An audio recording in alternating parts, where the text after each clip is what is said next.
गरीब बेटी की जादुई रोटी। रजनी, और कितनी देर लगाएगी? तेरे बापू कब से बैठे हैं, अब ले आ खाना। बस लाई माँ। रजनी को खाना लाता देखकर पिता किशन ने मुस्कुराहट से पूछा, अरे आज मेरी बिटिया ने क्या क्या बनाया है? बाबा, मैंने आपके लिए भिंडी की भुजिया बनाई है और सूखे आलू भी। फिर तो आज मैं पेट भर कर रोटी खाऊंगा। 2 तरह की सब्जी बनी देखकर ललिता बड़बड़ा उठती है। अरे लड़की, 2 टाइम की सब्जी एक ही बार में क्यों बना दी तूने? एक तो ऐसी तेरे बाबा की कमाई धमाई नहीं है और महंगाई इतनी है। जाने दो ललिता, अब तो बना दिया बिटिया ने। कल को ब्याह कर अपने ससुराल चली जाएगी ना, तो बहुत रोगी तुम। अब गुस्सा थूक दो और बिटिया के हाथों का खाओ। ये लो। किशन जैसे ही खाने का निवाला ललिता को खिलाता है, ललिता का मुंह चढ़ जाता है। आथू! अरे बेलुड़ी, आज फिर तूने रोटी जला दी। अरे तेरे दादा परदादा की आटा चक्की नहीं जो मुफ्त का आटा आता है, दाम देखकर खरीदना पड़ता है। रोज रोज जली रोटी बनाती है। यही हाल रहा तो पता नहीं ससुराल जाएगी तो कैसे बरसेगी।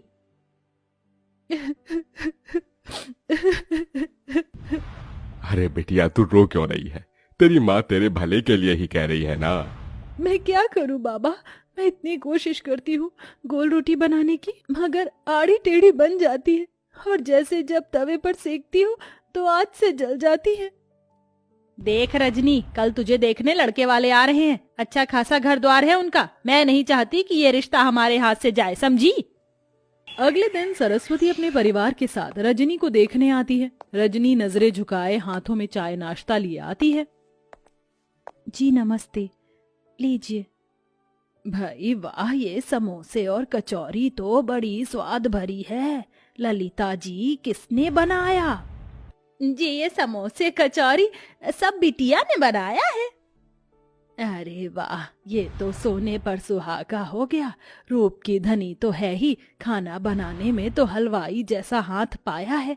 अब तो आप शहनाई बजाने में देर मत कीजिए। मुझे अपने शुभम के लिए आपकी रजनी पसंद है। लड़के वालों के जाते ही किशन ने कहा, क्या जरूरत थी भाग्यवान उनको झूठ बोलने की, और इससे तो एक रोटी तक नहीं बनती। अगर सच बोल देती ना तो वो लोग रिश्ता तोड़कर चले जाते, और इस तरह से इसका रिश्ता कहीं नहीं लगेगा। सारी जिंदगी कुंवारी बैठी रहेगी। अगर तुम्हारे पास लाखों का दहेज देने को हो तो ढूंढ लो नौकर चाकर वाला घर। अरे शादी के बाद ससुराल जाएगी तो धीरे धीरे सीख जाएगी।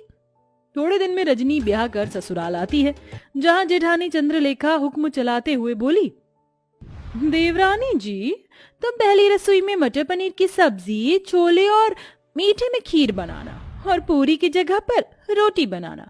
वो क्या है ना, हम सब रोटी खाने के शौकीन हैं। ये सुनकर गरीब रजनी दुविधा में आ जाती है और जैसे तैसे पहली रसोई की रीत निभाकर सबको परोसती है। रोटी का जला हाल देखकर सरस्वती ने कहा, रजनी बहू, ये कैसी जली पकी रोटी बनाई है? भट्टी में सेक कर लाई है क्या? वही तो माँ जी, ऐसी कोयले से काली रोटी तो कुत्ता भी ना खाए। अरे मैं तो गरीब घर की ये देख कर उठा लाई थी कि गरीब की बेटी को सुखी घर परिवार मिल जाएगा। जा चंद्रलेखा बहू, तू रोटी बना ला, क्योंकि इस गरीब की बेटी की तो बस की नहीं है एक रोटी भी बनाना। और तू मेरी गरीब बहू, जा जाकर इस रोटी को बाहर फेंक दे। सास से जली कटी सुनकर रजनी रोटी लेकर बाहर चली आई।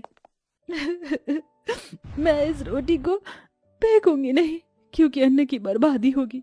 किसी जरूरतमंद को दे देती हूँ। तभी एक उम्रदार बुढ़िया उसके पास चलकर आई। बेटी, रोटी खिला दो, बहुत भूखी हूँ। ये लो अम्मा, क्षमा करना, रोटी जरा जली हुई है और मेरे पास कोई सब्जी भी नहीं। मेरी पोटली में गुड़ है, उससे खा लूंगी। बुढ़िया हबड़ हबड़ कर रोटी खाने लगती है। तभी रजनी का परेशान चेहरा देखकर वो पूछती है, बेटिया, तुम परेशान क्यों हो? अम्मा, मेरी लाख कोशिश करने के बाद भी मुझसे गोल और अच्छी रोटी नहीं बनती। मेरी जेठानी अच्छा खाना बनाती है, इसलिए रसोई पर एक अकेली उनका अधिकार जमा है। मेरी सास ने मुझे बहुत ताने दिए। तत्पश्चात बुढ़िया पोटली में से एक तवा उसे देकर बोली, ये लो बेटी, ये जादुई तवा है। इससे अब तुम्हारी सारी परेशानी टल जाएगी। इस तवे पर बनने वाली रोटी जादुई रोटी होगी। धन्यवाद अम्मा। रजनी बुढ़िया का दिया हुआ जादुई तवा घर लेकर आई और अपनी सास से निडर होकर कहा, माँ जी, रात की रसोई मैं पकाऊंगी। इस बार कोई भूल चूक नहीं होगी, वादा करती हूँ। लगता है सवेरे की बेइज्जती से मेरी गरीब देवरानी का मन नहीं भरा, जो फिर जली कच्ची रोटी बनाकर नाक कटवाना चाहती हैं। देवरानी जी को एक मौका दे दीजिए माँ जी। ठीक है, मगर इस बार की रोटी भी तूने जली बुरी बनाई तो मैं तुझे कतई माफ नहीं करूंगी मेरी गरीब बहू। रजनी रसोई में लग जाती है। सब्जी तो बन गई, अब फटाफट से रोटी बनाती हूँ। रजनी जैसे ही चूल्हे पर तवा चढ़ाती, वह खरे सोने के समान चमचमाने लगता है। वह टेढ़ी मेढ़ी रोटी बेलकर तवे पर जैसे ही डालती है, रोटी जादू से एकदम गोल आकार की बन जाती है। अरे वाह, पहली बार मेरी रोटी एकदम गोल और प्यारी बनी है। ऐ मेरी जादुई रोटी, मैं चाहती हूँ कि तुम एकदम फूली बन जाओ। गरीब रजनी के कहते जादुई रोटी फूल कर गोल मटोल हो जाती है। वह सभी को रोटी परोसती है, जिसे खाकर सब दिल खोल कर तारीफ करते हैं। वाह रजनी बहू, तुम्हारी बनाई रोटी में अमृत जैसी मिठास भरी है। सचमुच रजनी, बिना सब्जी के भी रोटी बड़ी स्वाद लग रही है।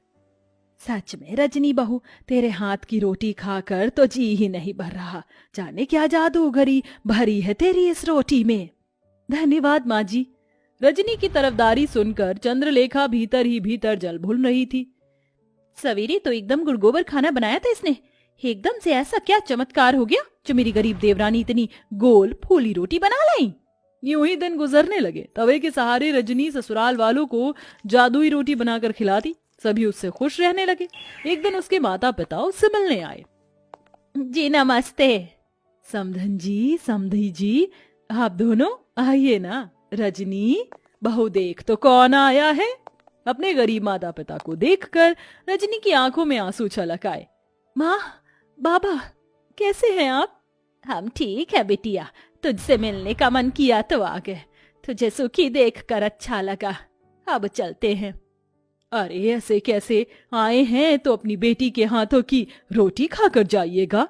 रजनी रसोई में आकर रोटी बनाने में लग जाती है। आज मौका अच्छा है, जाकर देखती हूँ ये माजरा क्या है। चंद्रलेखा बहू, कहाँ चल दी? जाकर हल्दीराम से मिठाई समोसे ले आओ। जी माँ जी। इस गरीब देवरानी की किस्मत इतनी अच्छी है, आज भी बच गई। रजनी फट से अम्मा का दिया हुआ जादुई तवा चढ़ाती है। वह चमचमा उठता है। रजनी बेली हुई रोटी तवे पर डालकर कहती है, ऐ मेरी जादुई रोटी, खूब फूलो फलो। ये कहते ही चमत्कार से जादुई रोटी तवे पर फुदक फुदक कर फूल जाती है। तभी माँ ललिता रसोई में आ जाती है। माँ, तुमने मेरी जान निकाल दी। अरे वाह रजनी, तू तो बड़ी अच्छी रोटी बनाने लगी। तभी जादुई रोटी खुद पर इतराई और कहा, वो तो बनी ही थी, हम जादुई रोटी जो है। ये रोटी बोल रही है? हाँ माँ, क्योंकि ये सब जादुई अनोखी रोटी है।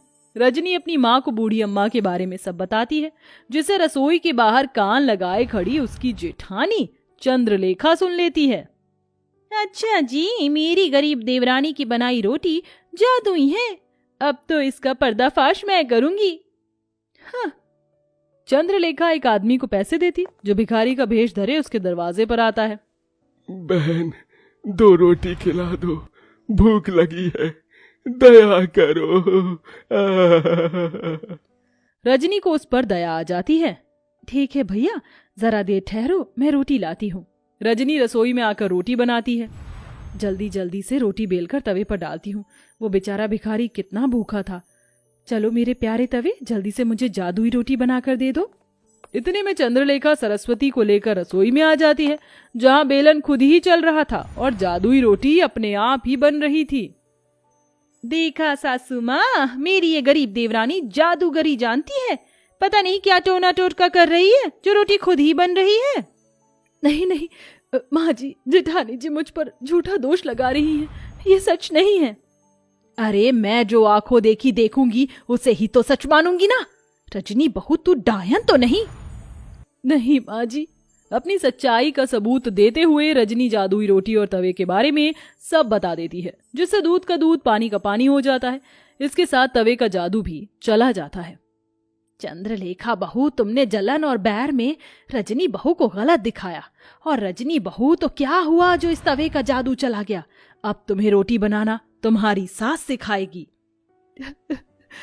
माँ जी, रजनी रोते हुए अपनी सास के गले लग जाती है और बड़े चाव से ना केवल रोटी बनाना बल्कि सब कुछ बनाना सीख लेती है।